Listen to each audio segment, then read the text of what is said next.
அன்பர்களுக்கு வணக்கம். ஆன்மீக சிந்தனை மூலமாக தங்களை எல்லாம் சந்திப்பதில் மிக்க மகிழ்ச்சி. பிள்ளைத்தமிழ் என்பது ஏதாவது ஒரு தெய்வத்தை பாட்டுடை தலைவனாக கொண்டு பாடப்படுகின்ற பாடல். திருச்செந்தூர் பிள்ளைத்தமிழ் முருகனின் 10 வயதுக்குட்பட்ட 10 பருவங்களை பாடலாக்கி பாடியுள்ளது. பகழிக்கூத்தர் என்பவர் பாடியுள்ளது திருச்செந்தூர் பிள்ளைத்தமிழ். இவர் அரசர்களுக்கு ஆயுதங்கள் தயாரிக்கும் தொழிலை செய்பவர்களே பகழி என்று அழைப்பார்கள். அந்த பரம்பரையில் வந்தவராதலால் இவரது பெயருடனே பகழி என்றும் சேர்ந்தது. பகழிக்கூத்தர் நல்ல அறிவாற்றலும் புலமையும் உடைய பண்பாளர். அந்த ஊரில் உள்ளவர்கள் இவரது அறிவாற்றலை கண்டு சாமி மேலே ஏதாவது பாட்டு எழுதக்கூடாதா என்று சொல்ல, அவரோ எந்த சாமிக்கு தமிழில் பாட்டு வேண்டுமோ அந்த சாமி வந்து சொல்லட்டும், நான் எழுதுகிறேன் என்கிறார். இவருடைய கனவில் முருகன் தோன்றி ஒரு பெரிய பதக்கத்தை கொடுத்து முருகனை பற்றி பாடும்படி கூறுகிறார். பகழிக்கூத்தரோ முருகனை பாடும் அளவுக்கு நாம் என்ன பெரிய ஆளா என்று நினைத்தவர் உடனே முருகனை பற்றி பிள்ளைத்தமிழ் பாடுகின்றார். பாடிய பாடலை எடுத்துக்கொண்டு ஆலயத்தில் தீட்சிதர்களிடம் முருகன் கனவில் வந்து சொன்னார், பாட்டெழுதச் சொன்னார், பாடல் கொண்டு வந்திருக்கிறேன் என்று சொல்ல அவருக்கு கிடைத்தது கேலியும் கிண்டலும் தான். முருகன் வந்து சொன்னாராம், இவரிடம் பாட்டெழுதச் சொன்னாராம், எழுதிக்கிட்டு வந்திருக்காராம் என்று கிண்டல் பண்ண மிகுந்த வேதனையில் சில காலங்களை இவர் கழிக்கிறார். முருகன் பக்தனுக்கு ஒன்று என்றால் சும்மா இருப்பாரா?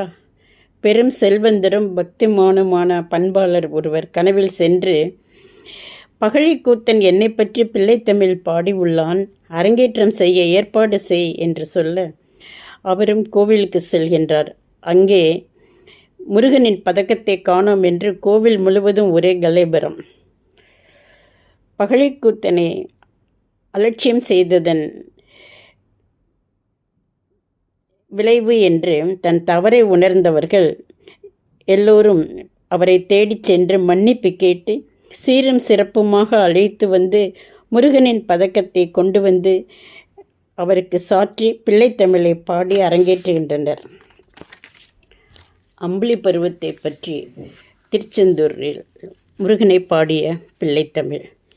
பேராதரிக்கும் அடியவர்தம் பிறப்பை ஒழித்து பெருவாழ்வும் பேரும் கொடுக்க வரும் பிள்ளை பெருமான் என்னும் பேராளா சேரா நிருதர் குலகலகா சேவர் கொடியாய் திருச்செந்தூர் தேவா தேவர் சிறை மீட்ட செல்வா என்று உன் திருமுகத்தை பாரா மகிழ்ந்து முளைத்தாயர் பரவி புகழ்ந்து விருப்புடன் அப்பா வா வா என்றுனை போற்றி பரிந்து மகிழ்ந்து வரவழைத்தால் வாராதிருக்க வழக்கு உண்டோ? வடிவேல் முருகா வருகவே,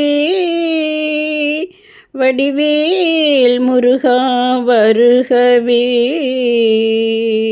வளரும் கலபக் குறும்பை முளை வள்ளிக்கணவா வருகவே, வள்ளிக்கணவா வருகவே. வெற்றிவேல் முருகனுக்கு ரோகரா, முருகா சரணம். மீண்டும் சந்திப்போம். நன்றி.